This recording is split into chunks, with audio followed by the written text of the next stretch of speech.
Alrighty, ready. We are back. Welcome to This Pink Cloud. I am DJ Kelly Reverb. I am an RSPS, which is a recovery support peer specialist, which means absolutely nothing. but anyway, welcome to the show. We are all about multiple pathways to recovery, mental health, all that kind of stuff. Sometimes we like to just break it down and have the average Joe on the show, because that's really who it's for. It's for the average Joe, and it's for their family. I think Matt's far from average, to be quite honest. I do too. I concur. That lovely country squire next to me is my left-hand man, which is Chad Lamont. All right, dude. I'm sorry, this episode's going to be good. I tell you what, man. Shit, ain't nothing you gonna tell me that I don't already know. You know what I mean? I hear you, man. Hell yeah, dude. I'm just pleased and happy to be on this episode, dude. With you fine folks. It's gonna be a good one, dude. Oh man, so I don't know what you've gotten yourself into by watching this episode, but it's going to be good. I met this guy actually at a New Year's Eve event I was working at, and he kind of told me his story a little bit, and I was like, "Oh, dude, you're engaging, you're well spoken, and you're a handsome man." And I was like, he's a pretty motherfucker, dude. That's right. So, but kind of, I would say, fair enough, new to recovery this time around? For the most part. Right. Yeah, for the most part. As far as taking it serious. Why don't you go ahead and introduce yourself first? Well, no. I'm going to do that for him, but ladies and gentlemen, Matt Hicks. Madalac, dude. Madalac. Let's get that started.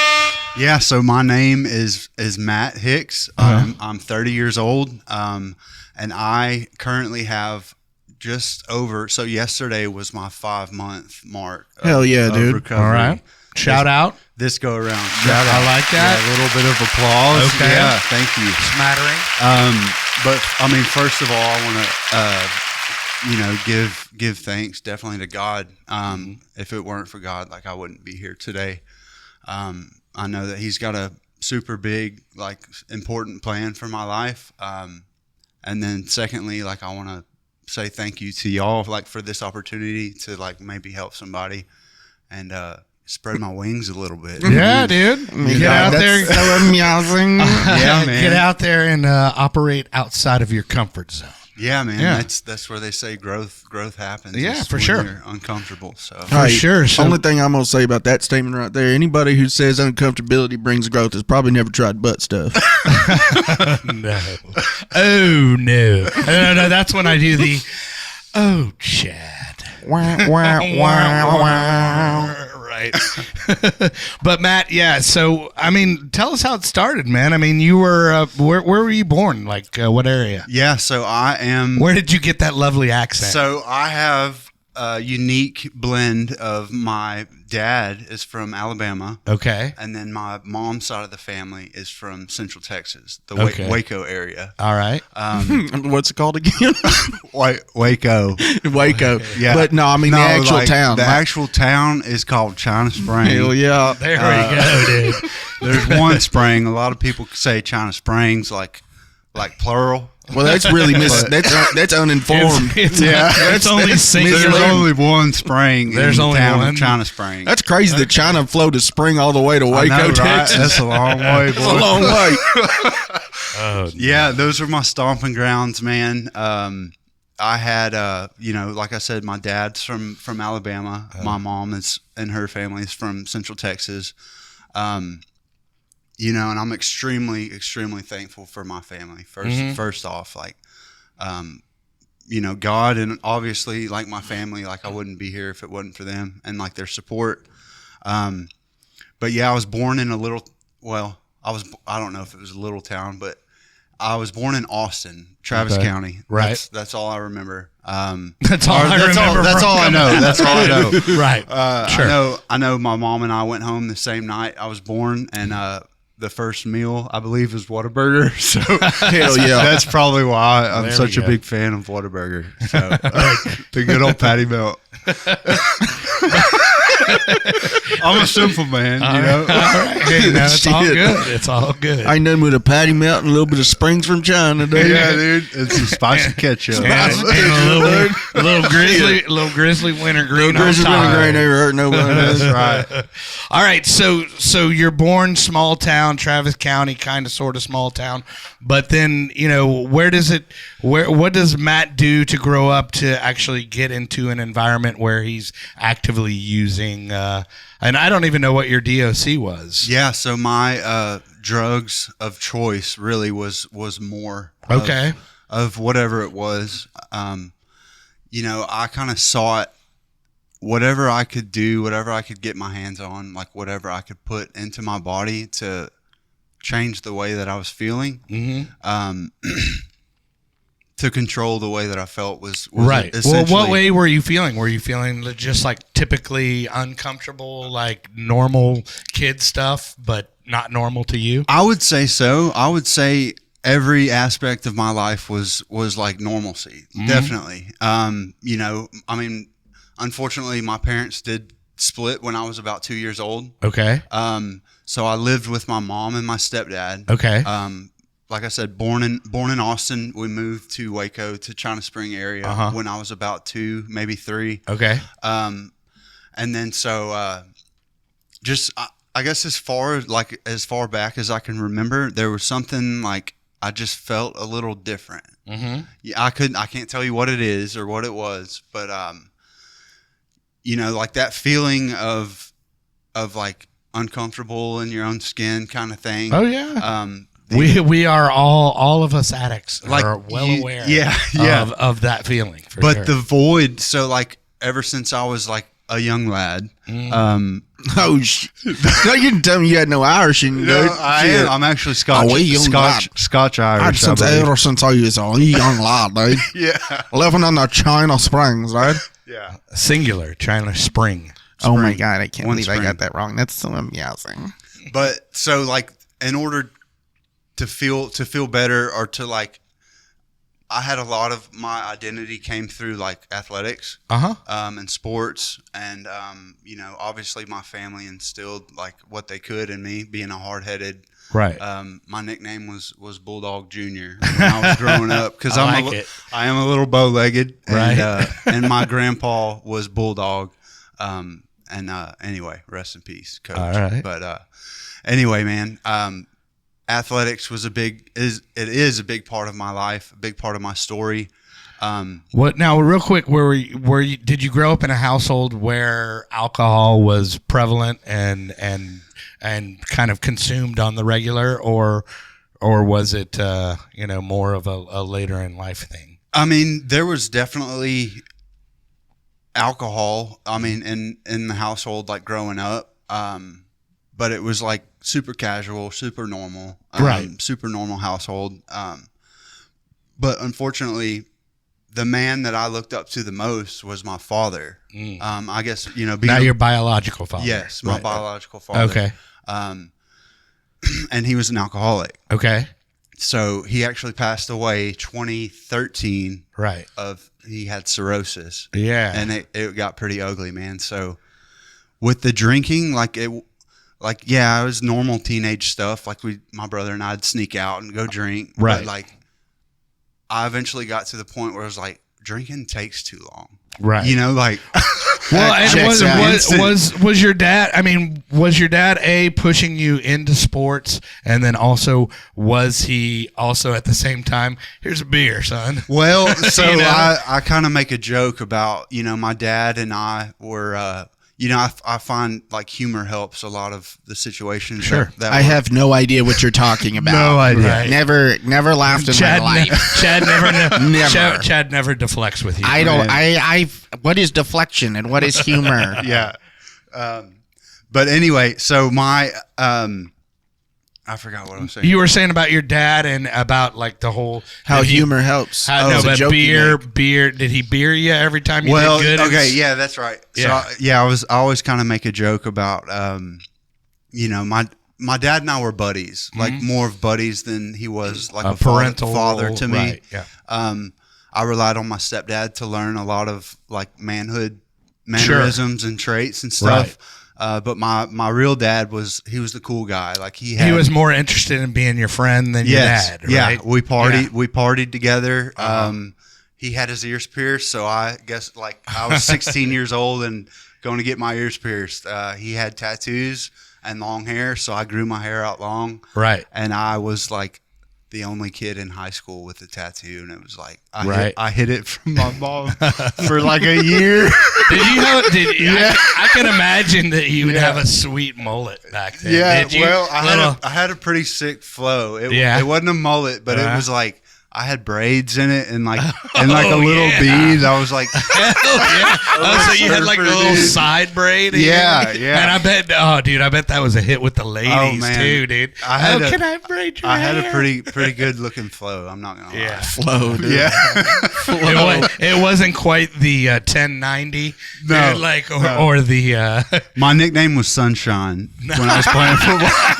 Sunshine. They used to sing "Ain't No Sunshine When She's Gone." When I'd walk in the locker room, they'd you have an amazing singing voice. Yeah, wait till old Tim McGraw comes out. There you go. Hell yeah, or some Zach Bryan. Bro, that's what we brought you on here for. That's dude. right. I said, you know what, that dude? I said, the way that dude talks, dude, he's got a mad Tim McGraw voice. Dude.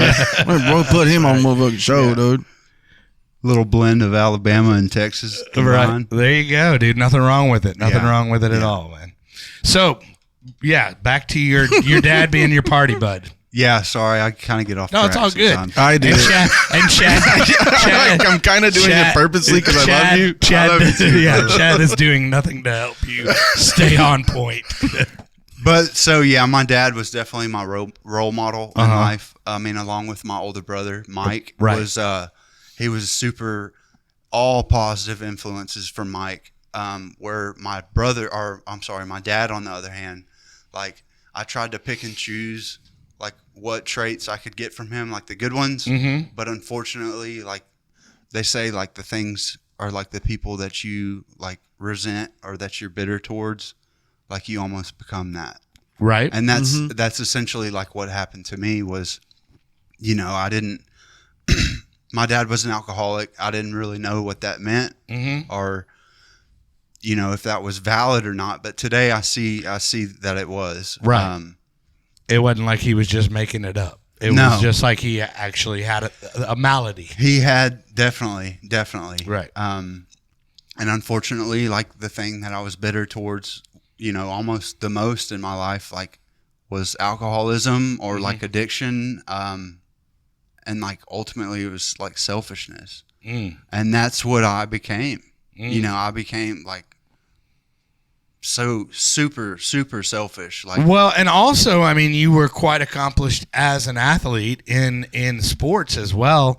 And I mean, probably that fed your ego a little bit too. Yeah, sure. It gave you some validation. Your ego is not your amigo. Absolutely. I mean, anything, like I said at the beginning, like anything that I can do to like help me to feel differently. Right. Athletics was like, I had a high like no other. Like, sure. I remember sitting in Brazos and we were in like a small group or whatever. And it was like, we were going around in a circle talking about like, what's the thing that makes you feel most alive? Mm-hmm. And you mentioned like accomplished athlete, like that was a long time ago. Sure. Well, how old are you now? I'm 30 now. Okay. That's not that far ago. Well, but I did, and I'm extremely thankful for like the opportunity I had to play a little bit of college ball. Yeah, let's hear about it. So football. you were at least successful enough in high school to get drafted by a college, right? Or get a scholarship, right? So and that's pretty good, dude. Well, by the way. I appreciate it, man. Definitely. But where did you end up going? Where did they draft you to? Well, so it was like, I know it's like a Friday Night Lights kind of innuendo, Yeah, that's one of my favorite movies, actually. Like I said, grew up in China Spring. I was at China Spring from second grade to my junior year. I kind of had a bad attitude I was already taking prescription medication. And were you doing roids too? So I did do steroids. It was accepted as long as we were winning games. Yeah. Unfortunately, that's Sure. well, and not necessarily at China Spring. I don't want to put them on blast, but Right. so second grade to junior year, I was at China Spring, which is 3A public school. Mm-hmm. We went to state. My sophomore year was 07. Mm-hmm. We lost to Salina. Okay. But that whole time, like I was playing on the defensive side of the ball with my older brother Mike, which was like a dream come true, man. Oh, yeah. It was like, like talking about Brazos and like what makes you feel most alive is Was like, your brother partying too? I mean, he has restraints. Like, Yeah. Well, not like in a bad way. Right. But like, no, but he had like he had straitjacket. I have some of he had those like too. he had like healthy boundaries. so to absolutely, speak. Yeah, I absolutely. got you. He had like a He had an off switch. off switch. Yeah, Yeah, there you go. yeah, absolutely. Like the only switch I had was like going on the football field. Like I would kind of practice half-ass or like lift weights half-ass. I had a bad attitude, like I said. But like once those lights came on and like you smelt the smell of like fresh cut grass on Right. a Friday night, like Sure. pads popping, like I'm such a simple man, dude. Dude. All I need is some fresh cut grass and some pads popping, dude. yeah. I mean, I miss it, man. But I'm definitely, I wouldn't trade it, man. Like, Yeah. for where I'm at today, like mentally, and like this opportunity to like Right. share Well, my okay. story, So, dude, but it's like, awesome. but yeah, like, so you start partying, you have a bad attitude, and Yeah. then you go off to what was it? A junior college or what kind of college was it? Yeah, so I was right out of high school. Uh-huh. I wanted to be different. I wanted to be different the whole time. I went and played soccer, college soccer, right out of high school. And I made it at Tyler Junior College playing soccer for about a semester. I had a GPA of a 0.4, which is Congratulations. which is barely That's an showing. accomplishment. for me, it was pretty simple. I was pretty easy to accomplish, but to others, it could be kind of struggle, you like got kind of you- a struggle. You got your name right on your paper. Yeah. So after that, I went back home to Waco for a little bit, and I continued to act out of my selfish desires and putting myself before my family and the people that I care most about. Right. And they were like, my family said something's got to change. So I went to treatment for the first time at 19. Okay. I went all the way to Tallahassee, Florida. And your dad's still alive at this My point. dad is alive at this point. Okay. And part of the reason like I wanted to go was to maybe like show him that like we can do this. Yeah. Right. Like it can be done. Oh yeah, that's interesting. Well, that's an interesting perspective. Having your dad, like, hey, you're the son, Yeah, too. yeah. And you're like, hey, Dad, look, I'm gonna do it, so you can do it. Like we It's can kinda do sad. this. Yeah. And I for so long I thought like addiction was like a lack of like I'm weak-minded. Yeah. You know what I'm saying? Yeah, like it's a something's- willpower thing. It's a will. like, It's yeah. exactly the word I was looking for. Right. It's like, why can I not just say no, or like just not do it, or just stop? For crying out loud, Matt, would you just stop Right. doing like killing yourself? Sounds like you've heard that before. Yeah, yeah, yeah. I have. Yeah. But yeah, man. So 19 years old in Tallahassee, Florida. Which Florida is a great place to get. It was sober. a great. Yeah, it was fun. I mean, Florida State campus. Yeah. There was It's a great place to get sober, dude. pretty, Yeah, right. pretty That's women what I all said. over the place, and I fell in love with the campus. Really, I Yeah. mean, I'm not a Seminole fan by any Right. means, but yeah. So that was my first experience of getting sober, and it was a place called Teen Challenge, Okay.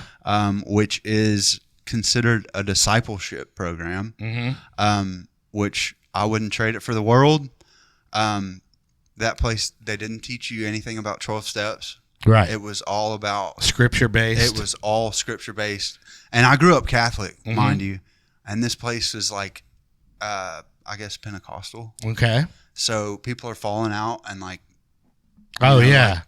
slain in the spirit, and I was Yeah. like, whoa. Right. Like, I grew up Catholic, and it's like very proper, yeah. Yeah. So, No, I get it. Yeah, it's definitely a departure from the Catholic, Yeah. peace be with you. And, Absolutely. and all that. Absolutely. Yeah, all the structured stuff. And then you got people falling out in the aisles doing the, But if it's real, man, it's Yeah. real. Yeah. I get and it. I didn't want to take that from anybody. right. And honestly, man, I wouldn't trade it for the world. That kind of laid the foundation of like my faith for sure. I was there on my third day there, I was like, all right, I'm ready to go. Like, I'm leaving. And they're like, well, where are you going to go? I was like, I'm going to walk to the beach. I was like, I'm in Florida. There's That a is beach a good, somewhere. that is a fantastic plan, They're by like, the way. dude, you're in Tallahassee. Like, the closest beach is probably like, I don't know, a couple day walk. Like, it's got to be, I mean, it's not close by any means. Right. So this guy was like, his name was Tim Wade. He has passed away as well. So rest in peace, Tim. But he actually said, he was like, give it a week, Matt. And if you don't like it, if you want to go home, I'll buy you a plane ticket. So I gave it a week, and I ended up staying. I gave it more than a week. I ended up staying for 11 and a half more months. Oh, wow. At 19 years old. And that was when I was there.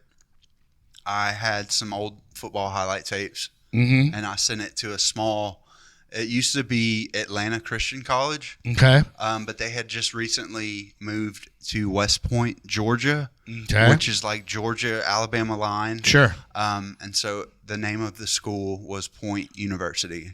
And I sent my film to them, and they said, looking at this film, Said, welcome aboard, sunshine. You can start on it. Right. All of our special teams right now. Oh, wow. Cool. So yeah, I got there my freshman year, and man, your freshman year was when you were 23? that new Stetson Bennett, right? No, that's good. Yeah. So yeah, man, I was 20. I turned 20 in treatment, and then or at Teen Challenge I turned 20, and then I got a partial scholarship to go play football at Point, which is an NAIA school, private school. But man, I had fun.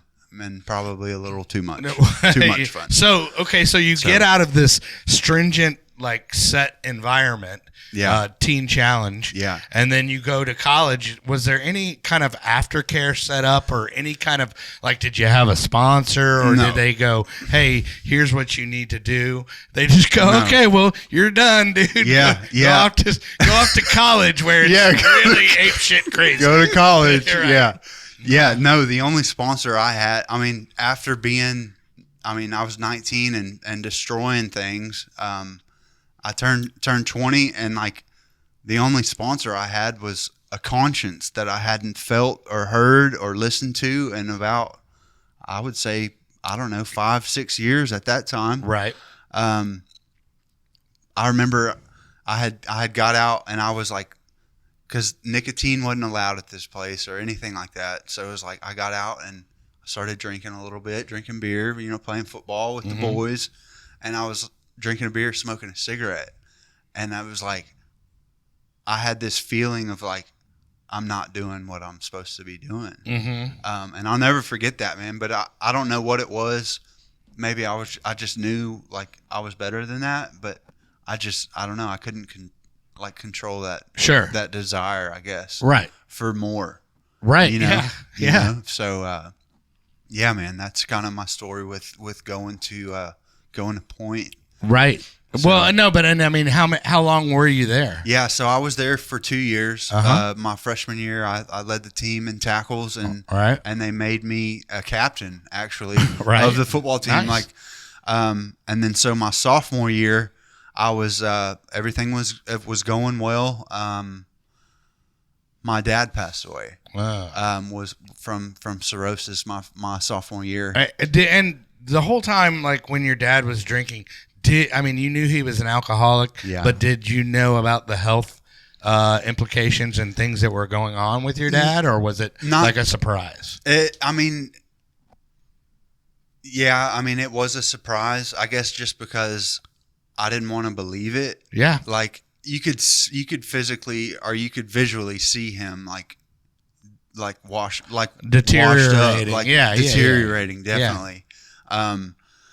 Yeah, man. And I guess I just didn't want to believe it. Like, to whereas, like, and I admire my brother for this, but, like, my brother could, like, who's like, okay, if you don't want to be, like, a part of our life, then, like, I'll go make my own life. Right. That's what my brother did. And whereas You were codependent, I don't know what it was. right. Yeah. I chased my dad. Like, Right.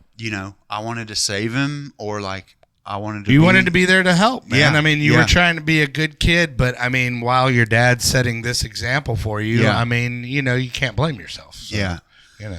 But But yeah, it's super, super unfortunate that things happened the way that they did. Yeah. But I try to learn from it, man. Sure. I remember it was Thanksgiving. My dad was a big Alabama fan, big Nick Saban fan. It was Thanksgiving. We were sitting in front of the TV watching Auburn, Alabama, watching the Iron Bowl. And the last picture I took of my dad was he was in his Alabama jersey, and he had a bottle of Evan Williams on the floor, and he was past it. And when he drank, he'd get meaner than a snake, man. Yeah. He'd get mean. He'd get madder than a sack of wet cats. Yeah. I've been waiting to use that one, dude. But man, like when he was sober, and like I can attest to this too, but like He was probably like a sweetheart, the right? greatest people on earth, man, are like in these rooms of AA, like literally give you the shirt off their back, dude. Yeah. But like once that selfishness gets a hold of us, I don't know. I couldn't see 2 feet in front of me. Really, I was just focused on me. Right. And Well, feeling and I better. mean, and I'm not trying to make excuses for you, but that is a heavy thing to have a parent that is your role model or supposed role model. Yeah. Also, your party bud and an alcoholic. Yeah. And you're trying to fix him, Yeah. or just befriend him and help him in any way you can. Helpful. Yeah, and that's what I see. Hey, real quick, I got to get to our sponsors. We have Lone Star Injury Attorneys. That is, if you go to thispinklawyer.com, that will take you to Lone Star Injury Attorneys. That is Max the Axe. He is a personal injury attorney. Hit him up. He will get you your maximum results. And then also we have our other sponsor, which is NeuroGlow, which is a ketamine infusion. Chad's sleeping over here. Hey, we just woke him up. But they are a ketamine infusion therapy clinic, and it helps with PTSD, bipolar, suicidal ideology, all that stuff. They have locations in Flower Mound and McKinney. If you go to neuroglow.com, they can set you up with an appointment. And what I've heard, it works on people that are maybe treatment resistant to the typical ways of, of recovery. It worked on me when I was in a wheelchair watching Radiohead at Bonnaroo, that's for sure. Chad's been waiting. Chad, Matt, That's a new way of thinking right there. I can just see it. Like Chad's been over here, just bubbling. Yeah, just ready to start cutting up. But okay, so your dad passes away, and then that's pretty much a license to just go off the rails, right? Absolutely. License to trill, dude. That's right, man. dude. And I took advantage of that. Yeah. That was the first time I grabbed a syringe and I jumped into IV heroin use. Right. Mixed with a little cocaine. Not too much cocaine. Not too much. Right. Just a little bit of cocaine, just a little bit of heroin, just no big deal. Yeah. Right. I have no idea what that's like. Never. Yeah. Not even once. So yeah, man. So I make a joke sometimes about like my first love being pain pills.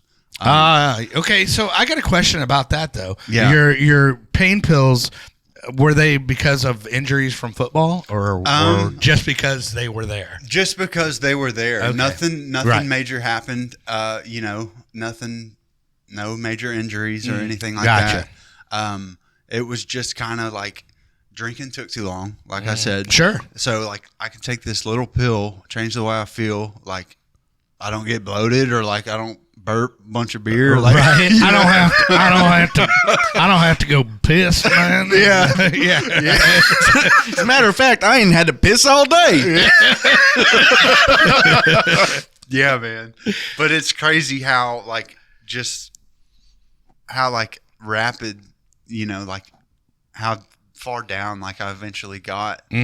Just from like it started, like I said, with the pain pills, and it graduated to, I was taking Xanax, and then Wait, were you taking cocaine. Xanax? Like the What's real Xanax? I like don't the take real- Xanax. I just take bars. Yeah. The real Xanax. The real stuff, Xanax bars. Like, yeah, that was definitely my first love. Was like when pain pills were Right. were real. Yeah. Oh, yeah. You know, before the whole before the fentanyl fentanyl thing. Yeah. thing. Yeah. Totem poles. Yeah. I got you. Yeah. I know, dude. Yeah, I know man. what's up. Yeah. But so you go from pills. Well, first off, you go from a round of recovery. Your dad dies. Then you start doing. I guess you're kind of still doing pills. During your college football career, and then your dad dies, and then you just go, F it, man. I'm gonna hit the needle and do a little speedball. Yeah, man. Yeah. That was like a license or like a free pass to burn, License to ill. to burn Yeah. burn it down. Right. Man. And I've done that time and time again. It's just Well, let's talk about that. Okay, so you burn it down, and then how long do you successfully navigate speedballs? so like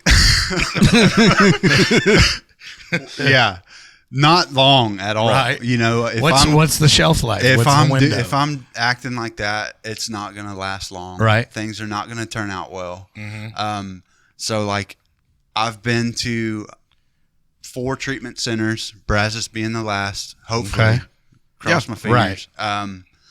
And then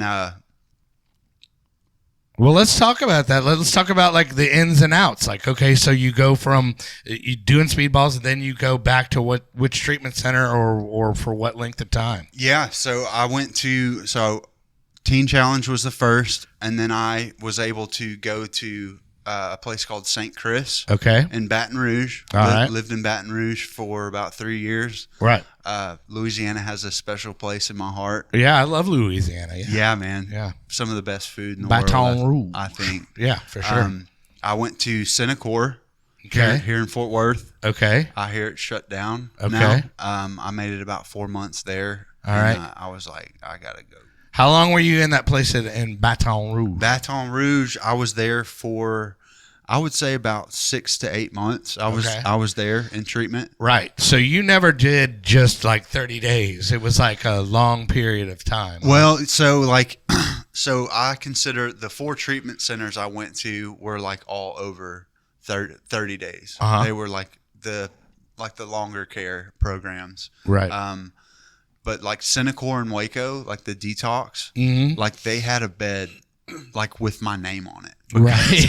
Because- This is the Matt Hicks suite. Yes. Yeah. Because like I went there to detox countless times. Uh-huh. And then I would get to feeling better and like think I got this. Yeah, right. Like no recovery at all. Like Uh-huh. fly through the steps or BS my way through them. Uh-huh. And like start feeling better. That ego kind of builds itself back up. And Right. I got this. Exactly. You know, I was I'm gonna say motherfucking that. Madillac, dude. Yeah, Ain't none of y'all Dude, motherfuckers like, hold me back. I Right. got this. Yeah, man. sure. It goes back to like the mental control of like, it's a willpower thing. Right.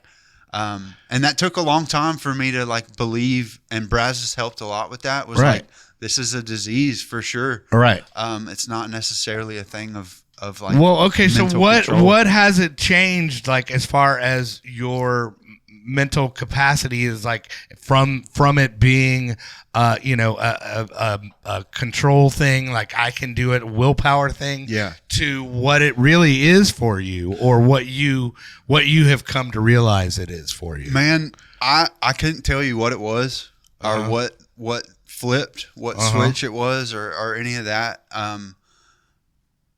All I can say is God.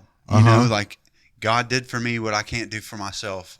So like when I was at Brazos, I had the opportunity to speak at some of the family days when I was there. Sure. And I told How long was your stint at Brazos? 90 days. Okay. And Brazos definitely has a special place in my heart. Right. That's where I met this guy, Chad. Yeah, Those right. lovely eyes right there. It has a special place in my heart too. Yeah. Yeah, man. For real. Cool. Dude, I remember I was writing my 4th step, and you were in that meditation room, Hey. just kind of strumming your guitar, dude. And I was writing about my dad, actually. And I don't know, it was just a special, like a good memory. You know? You're badass Well, on that. On those Appreciate strings. that. Well, I Yeah. mean, you guys like are in the same boat and experiencing the same thing and know where everybody. That's the good thing about it is like you're in the same thing, and it's like y'all can relate to each other. Oh, yeah. An unspoken language, and just like I think everybody in recovery can, just because of the solidarity of the desperation Yeah. that we have put ourselves in, or not put ourselves in, arrived at. Yeah. I think one of the coolest things that happened at Brazos, well, when I met you, right? I think we met. I introduced myself when we went to the pool or Yeah, whatever. yeah. And we're sitting there just fucking around talking. Yeah. And I was like, "Well, what do you do?" You're like, "Heroin and cocaine." I said, "What the fuck, dude? We're about to be best friends, dude. Ain't nobody else here doing that shit." So we just started talking, dude, and we hit it off. But like, I will say, I don't know when it was. Oh, dude, it's when we were sitting there at the table. And we had both been like, "Fuck this shit," and blah blah blah, and laughing at everything. And right? I had just farted in your mouth. Yeah. Right. So we're sitting there laughing at all this shit, and then they're like, everybody's like, "Oh, we're not taking it serious or whatever." Yeah. And then like I had a moment where like I started taking it more serious. Yeah. And we had like this conversation. I don't even fucking know what it was about, dude. You know what I'm saying? I drank so much coffee, like I was just we'd talk about anything, dude, and I could make it make sense. Right. Make it make sense. it. Make it. Yeah. And we're sitting there having a conversation, and it was like a different person came out of you, dude. You know what I mean? And like a switch just fucking flipped, and I could see it happening from like the first time I met you until then. And then the next thing you know, you're like heads in the books, and you're like taking the shit seriously. But then at the end of the night, we're still sitting there at the fucking table playing the random game, dude. Just the dumbest shit ever. But, I mean, maybe it's fair to say that he was having his spiritual awakening. The coolest thing at that that happened point. there Yeah. for like everybody that I know is that sense of community, dude. That they sure. bring, For sure. and that I don't even know if they mean to bring it. You know what I mean? Because they're really serious about that book. You know what I mean? They're very serious about it, and this is the way that it's going to be. And if you don't do this, then this will happen. Yeah. And I totally understand that. I absolutely understand why it works. That place is it's got a special place in my heart, dude, because a lot of those people can't go anywhere else. Yeah. You know what I mean? and I think that they're that stringent for a reason because hey, there is a success rate that goes along with the 12 steps. Absolutely. Yeah. And then even people that go there and then are still struggling or whatever, like they're still involved in programs and they're still reaching out to each other. Yeah. And we reach out to people all the time, or people reach out to us. You know what I mean? Yeah. And that sense of community just had like this foundation that like it was unmatched anywhere else that I went. Absolutely. And even just like the RAs and everybody else, everybody was just so cool and so chill. Like we had a good time there. Well, I was like it was like adult summer camp for me, because like we actually where I went to Summer Sky, we had like I don't know if we got zip lines. there. that's right. Man, no, they don't actually, and they do not have equine therapy. Yeah. But it was a great place to get sober because they had really good, LCDCs there and counselors. Yeah. and it just kind of opened my eyes as an alcoholic to all the other stuff that was going on that I had blinders on, like cats like you guys. Yeah. And I became best friends with certain people from there, and I'm still friends to this day because we had that same shared experience. Yeah. And Matt, like, just, I don't know, dude, like something was just different about Right. you. You know what I mean? Yeah. Like I could tell from the moment I met you that you were fucking done. You know what I mean? Yeah. Like you were still in shape, every fucking thing else. Like you look like you had just come out of a fucking workout and checked into treatment. You know what I'm saying? And I'm just like, what the fuck? But your attitude towards it, you were just like, dude, I've just done this shit so many times over, dude. Yeah. I just can't do it no more. But there was like a conviction in your eyes. Sorry to make fun of your accent, but I love it. There was just a conviction like in your eyes and the way that you spoke that like not very many people have. Yeah. You know? And that's why like it's awesome. I know you're in sober living and all that stuff now, but like the fact when you got out, like you were one of the first people I wanted to talk to. Yeah. You know what I'm saying? I have a question for Matt. So Matt, when you're out this time, so this is like you said your fourth time. Fourth. Okay. Fourth So what are you going to do different this time? And maybe like talk to somebody out there that's maybe struggling right now or has a family member that's struggling, that's in your position. What is it? What's the secret sauce for you this time? Man, I would say this go around.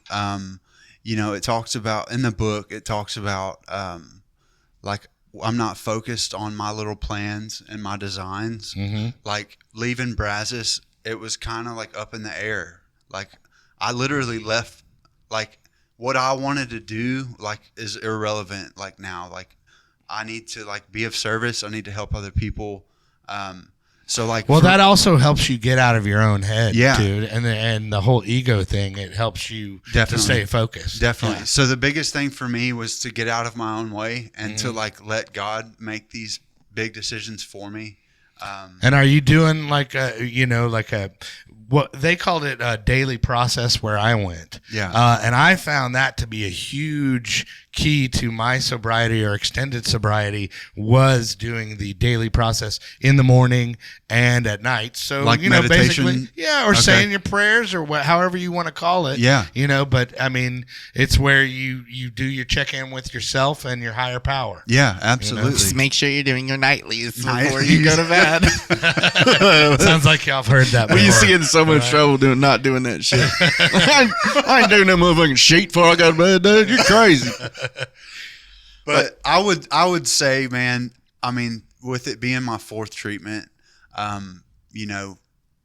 before I got to Brazos, like my mom had come to my apartment and she was like, Matt, you're killing yourself. Mm-hmm. And I was, man. I really was. I had just come off of like an attempted suicide and I didn't talk about that until I got to Brazos. Right. Until there was. And how old were you when that was going on? I was. Was 30. that just before? That was to 6 months ago. Wow. Okay. Yeah. At that point, like I couldn't see a way out. Yeah. Like I felt like I was trapped. Yeah. That's just kind of how I am or who I am is like, if I do something, I'm going to do it. I'm going to do it right. I'm going to do it. I'm going to do it big. Go big, go home. Doing motherfucking Metal Act, dude. But I mean, and that was just, I don't know, man. I was broken. I was, spiritually as sick as I've ever been. Mm-hmm. And I had got a belt and tied a belt around a dowel in my closet and made like a little noose out of it. Yeah. And I was gonna kill myself. Well, we're glad you didn't. Dude. Yeah, man. Yeah, but what saved you? Your mom? Well, so no, God saved me because I attempted it. And as soon as I was too heavy for the dude, I sat down. Big motherfucker, dude. I sat down on it and I black out. Oh wow. And next thing I know, I wake up, there's a belt around and I'm shaking horribly. Oh, wow. And I have snot all over my face. Oh. And there's no doubt in my mind that God was in that closet that day and saved me. But the insanity part of it, like my step one, is like I've been stuck on step one for 10 years. Mm-hmm. But like the insanity of it is like after that happened, I ran right back to the drugs and to the alcohol. Wow. You know what I'm saying? Even after, I'm tiptoeing on the devil's doorstep, like and I ran right back to it. Man. So then you eventually went to Brazos, and then now you've been coming up on 5 months clean. Yeah, man. Yesterday was actually month number 5. Yeah. Hell yeah. August man. 12th was when I went into Brazos, and then I looked at Well, my, not to put any pressure on you, but how about we have you back at a year? absolutely. Is that a fair? Absolutely. I don't ever want to see these motherfuckers. Absolutely. Maybe I can prepare a little bit We'll better have, next time, man. we'll have a nice hillbilly hoedown. We'll talk NASCAR. Call it Alabama Road Show, dude. Yeah, praise Dale, praise Dale, baby.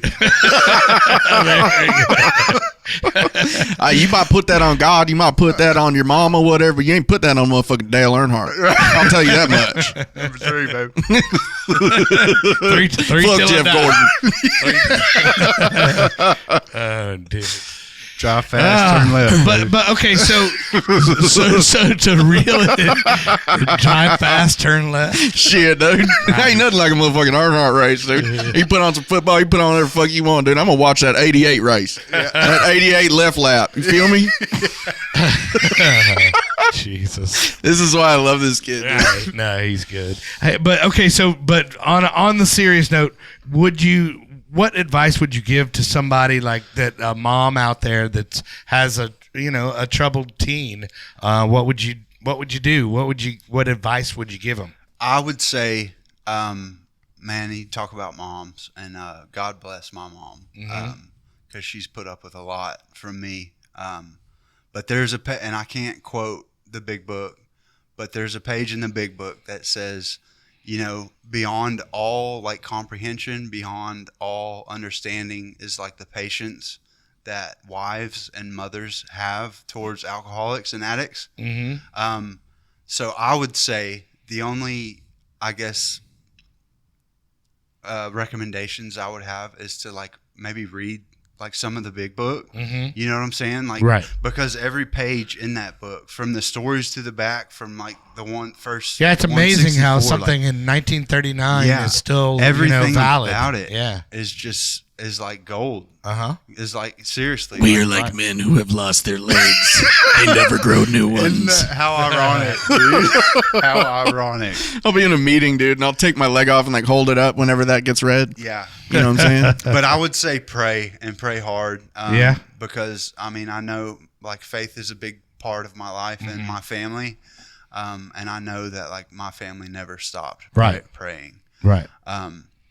So I thank God that like, those prayers were answered today, Right. and I have another shot at this, man. Well, while we're on family, anybody you'd like to shout out to? Yeah, definitely. I do want to give a major shout out to my little sister and her new husband. All right. Oh, congratulations. Yeah. I wish I could have been at the wedding in Cabo, but I love you guys. Mike and Lexi, brother and sister. Okay. And then obviously mom and pop. Love you guys. Yeah, man. Well, thanks for coming on, dude. And if you don't mind, I mean, we'll check back within like when you hit the year mark. Absolutely. And I'm wishing you the best, dude. And I think you've got it if you just stay focused this time. Absolutely. And just realize that you're getting too old for this shit. Yeah.